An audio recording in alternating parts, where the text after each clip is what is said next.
You've been quoted as saying, quote, "If Israel fails to possess her land and thus not fulfill this covenant, our own everlasting life is in danger."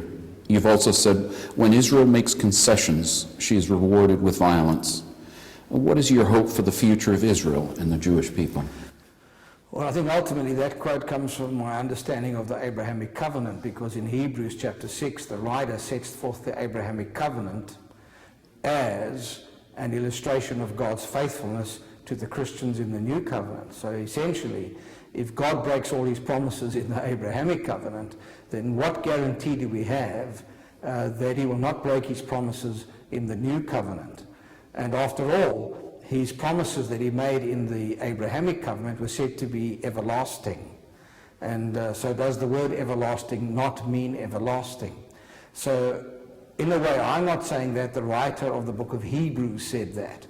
And he encouraged Christians to look to that covenant as a source of God's faithfulness to them in the new covenant.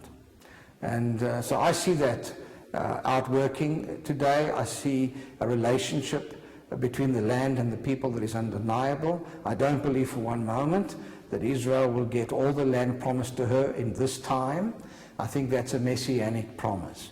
But I do think that Israel's return is evidence of God's faithfulness to his covenant, and I do think that we are witnessing this much today, that our God is trustworthy, his promises are sure, and when he says everlasting, he means it, and he will fulfill that in time, and we can see it unfolding before our eyes.